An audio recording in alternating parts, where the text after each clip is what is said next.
শুভেচ্ছা। দেশের সংবাদে স্বাগত জানাচ্ছি সুমাইয়া সাজ্জাদ। শুরুতেই সংবাদ শিরোনাম।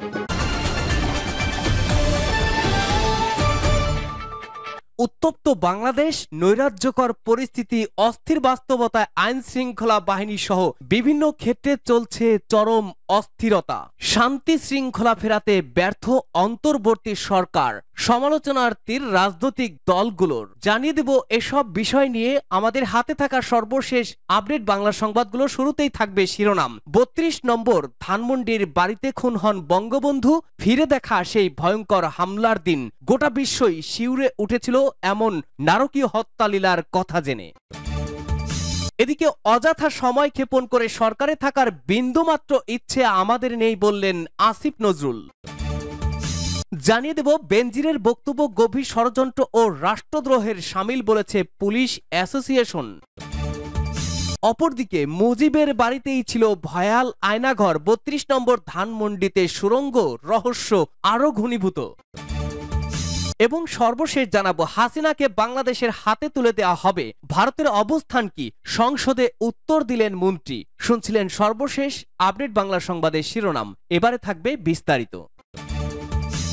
৩২ নম্বর ধানমন্ডির বাড়িতেই খুন হন বঙ্গবন্ধু, ফিরে দেখা সেই ভয়ঙ্কর হামলার দিন। গোটা বিশ্ব শিউরে উঠেছিল এমন নারকীয় হত্যালীলার কথা জেনে। বিপ্লবী ছাত্ররা ভাঙচুর চালিয়ে আগুন লাগায় ধানমন্ডির ৩২ নম্বরের অবস্থিত স্মৃতি বিজড়িত বঙ্গবন্ধুর বাড়িটিতে, যেটি পরে জাদুঘরে পরিণত করা হয়েছিল। কেননা ধানমন্ডির ৩২ নম্বর এই বাড়িটির সঙ্গে জড়িয়ে রয়েছে এক ভয়ঙ্কর ইতিহাস। অথচ বঙ্গবন্ধু শেখ মুজিবুর রহমানের হত্যাকাণ্ডের দগদগে স্মৃতি বহন করা সেই বাড়ি এখন অদৃশ্য। কিন্তু ইতিহাসের আসল শক্তি হলো তাকে বায়ুভূত করে দিলেও সে থেকে যায়, তাকে মোছা যায় না। বরং মুজিবের বাড়িটি ভাঙা পড়ার সঙ্গে সঙ্গে নতুন করে উচ্চারিত হতে শুরু করেছে সেই ইতিহাস। এই লেখায় আমরা ফিরে দেখব সেই লজ্জার ইতিহাসটি। দেখতে দেখতে পেরিয়ে গেছে প্রায় ৫ দশক, অথচ ১৯৭৫ সালের ১৫ই আগস্টকে ভোলা যায় না। কারণ এরই মাত্র ৪ বছর আগে জন্ম হয়েছিল এক নতুন দেশের, যে দেশের নাম বাংলাদেশ। বাংলাদেশের প্রথম রাষ্ট্রপতি হন বঙ্গবন্ধু। যে জয় সম্ভব হয়েছিল বঙ্গবন্ধুর নেতৃত্বের কারণেই। বাংলাকে পূর্ব পাকিস্তানের রাষ্ট্রভাষা করার দাবি জানিয়ে যে আন্দোলন শুরু হয়েছিল, সেই আন্দোলনের যোগদান থেকেই মুজিবের রাজনৈতিক ক্যারিয়ারের সূচনা। এরপর প্রায় আড়াই দশকের সংগ্রাম শেষে পূর্ব পাকিস্তান থেকে বাংলাদেশ হয়ে ওঠা, কিন্তু স্বাধীনতা প্রাপ্তির পর থেকেই মুজিব সরকারকে যথেষ্ট বেগ পেতে হয়েছিল। ধানমন্ডির ৩২ নম্বর বাড়িটি ১৯৭৫ সালের ১৫ই আগস্ট কেমন ভয়ঙ্কর হত্যালীলার কালো ছায়ায় দগ্ধ হয়েছিল। সরকারি সেই বাসভবনকে সেদিন ঘিরে ফেলেছিল বাংলাদেশ সেনার একটি দল। তাদের সঙ্গে ছিল ট্যাঙ্কও। সময় তখন ভোর রাত, অথচ সেদিন সকাল থেকেই ঢাকা বিশ্ববিদ্যালয় সংবর্ধনা অনুষ্ঠানে যাওয়ার কথা ছিল মুজিবের। ছিল অন্য কর্মসূচি। আগের দিনটা ১৪ই আগস্ট কেটেছিল কর্মব্যস্ততায়। সন্ধ্যা ৮টা নাগাদ তিনি গণভবন থেকে বেরোনোর আগে পর্যন্ত নানা বিষয়ে ব্যস্ত ছিলেন। তখন কে জানতো ঘাতকের করাল ছায়া ঘনীভূত হচ্ছে ধীরে ধীরে। ভোররাতে আচমকাই বাড়ির দক্ষিণ দিক থেকে আক্রমণ শুরু হয়। প্রথমে মুজিব বারান্দায় বেরিয়ে এলেও অচিরেই গুলির ঝড় ছুটে আসে। জানালার কাঁচ ভেঙে দেওয়ালে এসে লাগে অসংখ্য বুলেট। অবস্থা বেগতিক দেখে টেবিলের পাশে শুয়ে পড়েন। সেই সময় তার পরনে লুঙ্গি আর গেঞ্জি, পরে দ্রুত পোশাক বদলে উপরে উঠে যান তিনি। তার আগে ভবনের পাহারায় থাকা সেনা ও পুলিশ অফিসারদের কাছে অবাক হয়ে জানতে চেয়েছিলেন কেন এমন হামলায় তারা কোনো জবাব দিচ্ছেন না। এরপরই বঙ্গবন্ধুর ছেলে শেখ কামাল মারা যান বাংলাদেশি সেনা কর্মকর্তা বজলুল হুদার গুলিতে। প্রথমে গুলি লেগেছিল পায়ে, কিন্তু শেখ কামাল প্রাণে বাঁচতে যখন অসহায়তার সঙ্গে বলেন তিনি মুজিবের ছেলে, তখনই গুলিতে ঝাঁঝরা হয়ে যান। বঙ্গবন্ধু অবশ্য তা জানতেন না, কিন্তু গুলির মুহুর্মুহু শব্দে বুঝতে পারছিলেন চূড়ান্ত অনভিপ্রেত কিছু একটা ঘটতে যাচ্ছে। তিনি বিভিন্ন নম্বরে ফোন করে সাহায্য চান, এমনকি সামরিক সচিবের সঙ্গেও তার কথা হয়, কিন্তু লাভ হয়নি। বরং ঘাতকরা নিচ থেকে উপরে উঠে আসে, ঘিরে ফেলে বঙ্গবন্ধুর ঘর। এরপর সেখান থেকে তিনি বাইরে আসতেই তাকে ঘিরে ফেলে নিচে নিয়ে যায়। কিছুক্ষণের মধ্যেই সব শেষ। মুজিবের শরীরে 18টি বুলেটের চিহ্ন মিলেছিল। তিনি একা নন, তার স্ত্রী বেগম ফজিলাতুন নেসা, অন্য 2 ছেলে শেখ জামাল, 10 বছরের শেখ রাসেল, 2 পুত্রবধূ সুলতানা কামাল ও রোজি জামালকেও হত্যা করে বাংলাদেশ সেনা।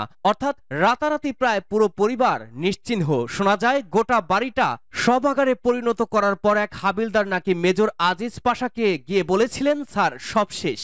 গোটা বিশ্ব শিউরে উঠেছিল এমন নারকীয় হত্যালীলার কথা জানিয়ে। আর সেই অভিশপ্ত 32 নম্বর বাড়িটিকে গুড়িয়ে দিল বিপ্লবীর দল। যে দেশের স্বাধীনতার জন্য রক্ত দিয়েছিলেন মুজিব, সেই দেশেই তাকে হত্যা করার 50 বছর পরে আরেক অস্থিরতার সাক্ষী হচ্ছে বাংলাদেশ। অযথা সময় ক্ষেপণ করে সরকারে থাকার বিন্দুমাত্র ইচ্ছে আমাদের নেই বললেন আসিফ নজরুল। অবাধ সুষ্ঠু নির্বাচন নিশ্চিত করার জন্য রাষ্ট্র মেরামতের মৌলিক শর্ত পূরণ করতে রাজনৈতিক ঐক্যমত্যের ভিত্তিতে অতি জরুরি সংস্কারগুলো করার সঙ্গে নির্বাচন প্রক্রিয়া শুরু করা হবে বলে জানিয়েছেন আইন উপদেষ্টা অধ্যাপক আসিফ নজরুল।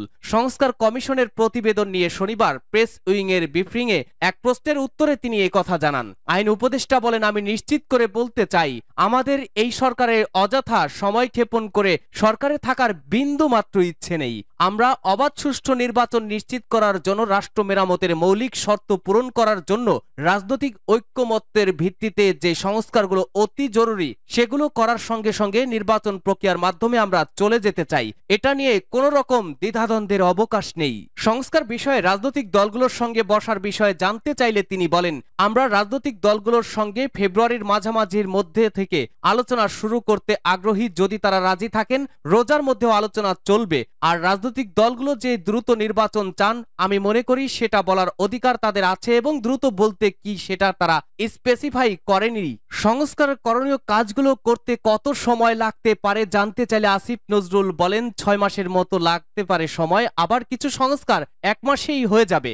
বেনজিরের বক্তব্য গভীর ষড়যন্ত্র ও রাষ্ট্রদ্রোহের শামিল বলেছে পুলিশ অ্যাসোসিয়েশন। সামাজিক যোগাযোগ মাধ্যমে প্রকাশ হওয়া সাবেক আইজিপি বেনজির আহমেদের বক্তব্যকে রাষ্ট্রের বিরুদ্ধে গভীর ষড়যন্ত্র ও রাষ্ট্রদ্রোহিতার শামিল বলে উল্লেখ করেছে বাংলাদেশ পুলিশ অ্যাসোসিয়েশন।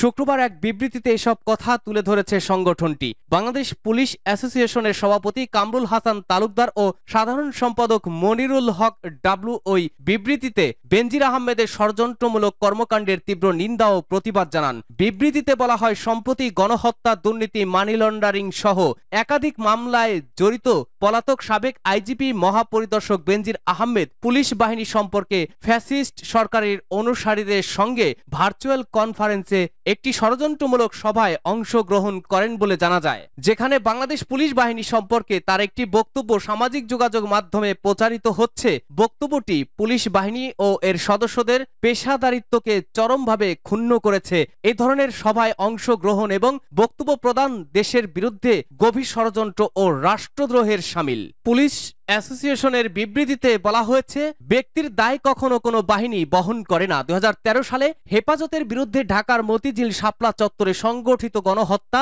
1000 কোটি টাকার দুর্নীতির ঘটনায় সম্পৃক্ততা ও দুদকের একাধিক মামলায় অভিযুক্ত বেনজির আহমেদ তার মতো একজন ব্যক্তির পুলিশ বাহিনী, সরকার ও রাষ্ট্রের বিরুদ্ধে এই ধরনের কর্মকাণ্ডে পুলিশ বাহিনীর সকল সদস্যই মর্মাহত ও ক্ষুদ্র। বিবৃতিতে অ্যাসোসিয়েশন বলছে, ছাত্র জনতার অভ্যুত্থানের পরবর্তী সময়ে নতুন বাংলাদেশ বিনির্মাণে, জন আকাঙ্ক্ষা বাস্তবায়নে, জনবান্ধব পুলিশ বাহিনী গঠনে সব সদস্য অত্যন্ত দৃঢ়তার সঙ্গে ও দেশপ্রেমের চেতনা নিয়ে নিরলসভাবে কাজ করে আসছে। পুলিশের যেসব বিতর্কিত সদস্য গণহত্যা সহ ফ্যাসিস্ট সরকারের আজ্ঞাবহ হিসেবে দায়িত্ব পালন করে আসছিলেন, দেশের প্রচলিত আইনে তাদের বিচারের বিষয়ে পুলিশের সব সদস্য একমত পোষণ করেন। মুজিবের বাড়িতেই ছিল ভয়াল আয়নাঘর। 32 নম্বর ধানমন্ডিতে সুড়ঙ্গ রহস্য আরো ঘনীভূত। ক্ষমতাচ্যুত হয়ে হাসিনা দেশ ছাড়ার পর থেকেই বাংলাদেশ জুড়ে ভাঙা হয় বঙ্গবন্ধুর মূর্তি। 32 নম্বর ধানমন্ডির বাড়িতে হদিস মিলেছে বেশ কয়েকটি গোপন কক্ষের, যে বাড়িটিতে ঘাতকের গুলিতে লুটিয়ে পড়েছিলেন বঙ্গবন্ধু শেখ মুজিবুর রহমান। প্রাণ হারিয়েছিলেন তার পরিবারের অন্যান্য সদস্যরা। অতীতের রক্তভেজা মুজিবের স্মৃতি বিজড়িত সেই বাড়ি এখন ধ্বংসস্তূপে পরিণত হয়েছে। বিপ্লবীদের হামলায় ভেঙে গুড়িয়ে দিয়েছে বাড়িটির অংশ। লুটপাট করে পুড়িয়ে দেওয়া হয়েছে ভিতরের বহু জিনিস, কিন্তু বাড়ি নিয়ে মানুষের কৌতূহলের শেষ নেই। এখন অনেকেই সেখানে ভিড় জমাচ্ছেন। অনেকের দাবি এই বাড়ির নিচেই নাকি ছিল আওয়ামী লীগের আয়নাঘর। হদিস মিলেছে বেশ কয়েকটি গোপন কক্ষেরও। সব মিলিয়ে ৩২ নম্বর ধানমন্ডিতে সুড়ঙ্গ রহস্য আরও ঘনীভূত হচ্ছে। শুক্রবার সকাল থেকেই সোশ্যাল মিডিয়ায় ভাইরাল হয়েছে মুজিবের বাড়ির নিচের অংশের একাধিক ছবি। যদিও এই ছবিগুলোর যাচাই করতে পারেনি ডিজিটাল সংবাদ প্রতিদিন। ছাত্র জনতার দাবি, ধানমন্ডির এই বাড়ির নিচে নাকি বহুতলের সন্ধান পাওয়া গেছে। প্রত্যক্ষদর্শীরা বলছেন মাটির নিচে একাধিক তলা, রহস্যজনকভাবেই জলে পরিপূর্ণ।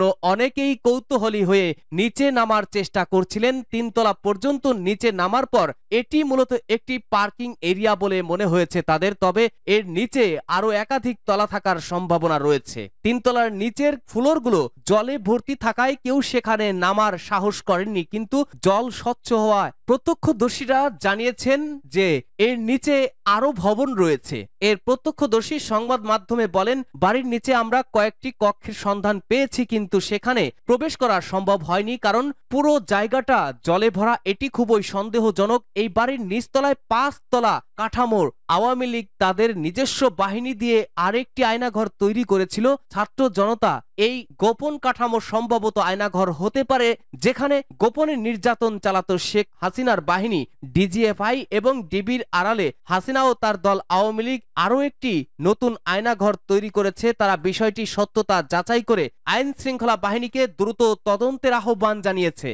শেখ হাসিনাকে বাংলাদেশের হাতে তুলে দেওয়া হবে? প্রশ্ন, ভারতের অবস্থান কি? সংসদে উত্তর দিলেন মন্ত্রী। হাসিনার প্রত্যর্পণ চেয়ে বাংলাদেশ এর আগে নয়াদিল্লিকে চিঠি দিয়েছিল। ভারত সেই চিঠির প্রাপ্তি স্বীকার করেছিল। বৃহস্পতিবার সংসদে এই সংক্রান্ত প্রশ্নের উত্তর দিয়েছেন কেন্দ্রীয় মন্ত্রী। বাংলাদেশের প্রাক্তন প্রধানমন্ত্রী শেখ হাসিনা কি ঢাকার হাতে তুলে দেবে নয়াদিল্লি? ইতিমধ্যে হাসিনার প্রত্যর্পণ দাবি করেছে বাংলাদেশ। ভারতকে সে বিষয়ে চিঠিও দেওয়া হয়। বৃহস্পতিবার এই সংক্রান্ত প্রশ্নের জবাবে ভারত সরকারের অবস্থান জানিয়েছেন কেন্দ্রীয় বিদেশ প্রতিমন্ত্রী কীর্তিবর্ধন সিংহ। তিনি জানিয়েছেন এখনো বাংলাদেশকে এ বিষয়ে চিঠির জবাব দেওয়া হয়নি। রাজ্য কেরালার সিপিএম সাংসদ জন ব্রিটাস হাসিনা সম্পর্কে প্রশ্ন করেন। তিনি মোট ৩টি প্রশ্নের উত্তর জানতে চেয়েছিলেন। বাংলাদেশ কি তাদের প্রাক্তন প্রধানমন্ত্রী হাসিনার প্রত্যর্পণ চেয়েছে? যদি তাই হয় তবে প্রত্যর্পণের জন্য কি কি কারণ দেখিয়েছে ঢাকা? ভারত সরকার এ সম্পর্কে কি জবাব দিয়েছে ঢাকাকে? কেন্দ্রীয় বিদেশ প্রতিমন্ত্রী এই প্রশ্নের জবাবে বলেন, বাংলাদেশ হাসিনা প্রত্যর্পণ দাবি করেছে ২০২৪ সালের ৫ই আগস্ট। হাসিনা ভারতে আসার আগে বাংলাদেশে যে অপরাধ সংগঠিত হয়েছে তার ভিত্তিতে এই প্রত্যর্পণ দাবি করা হয়েছে, কিন্তু বাংলাদেশ সরকারের কাছে এ বিষয়ে কোনো জবাব এখনো পাঠানো হয়নি। উল্লেখ্য, হাসিনাকে ফেরত চেয়ে গত ডিসেম্বরে নয়াদিল্লিকে কূটনৈতিক চিঠি পাঠিয়েছিল অন্তর্বর্তী সরকার। একাধিক অপরাধে হাসিনা অভিযুক্ত বলে দাবি করেছিল তারা। ওই চিঠির প্রাপ্তি স্বীকার করেছিল ভারত। বিদেশ মন্ত্রকের মুখপাত্র রণধীর জয়সওয়াল জানিয়েছিলেন, হাসিনা প্রত্যর্পণ বিষয়ে বাংলাদেশের একটি চিঠি তারা পেয়েছেন, কিন্তু এ বিষয়ে কোনো মন্তব্য এখনই করা যাবে না। জানা যায়, বিদেশ মন্ত্রক সূত্রে জানা গেছে আগে ওই চিঠির বৈধতা যাচাই করতে চায় নয়াদিল্লি। কোন দেশের অন্তর্বর্তী সরকার অন্য রাষ্ট্রের নির্বাচিত সরকারের কাছে কোন রাজনৈতিক নেতার প্রত্যর্পণ চাইলে আইনি দিকগুলি খতিয়ে দেখা হয়। সেই প্রক্রিয়ার সময় লাগতে পারে, কিন্তু এ বিষয়ে সরকারিভাবে কোনো মন্তব্য করতে চায়নি বিদেশ মন্ত্রক। বুধ ও বৃহস্পতিবার বাংলাদেশে বিভিন্ন এলাকায় বিক্ষিপ্ত অশান্তি হয়েছে। বিকেলে দেশের পররাষ্ট্র উপদেষ্টা জানান, ভারত থেকে হাসিনা উস্কানিমূলক বক্তব্য দিচ্ছেন। এর ফলে বাংলাদেশের শান্তি বিঘ্নিত হচ্ছে। হাসিনাকে চুপ করানোর জন্য ভারতকে লিখিতভাবে অনুরোধ করেছে ঢাকা। তলব করা হয়েছিল ঢাকায় নিযুক্ত ভারতীয় রাষ্ট্রদূতকে। এই পরিস্থিতিতে হাসিনাকে কেন্দ্র করে দুই দেশের মধ্যে সম্পর্কের আবার অবনতি হতে পারে বলে অনেকেই আশঙ্কা প্রকাশ করেছেন।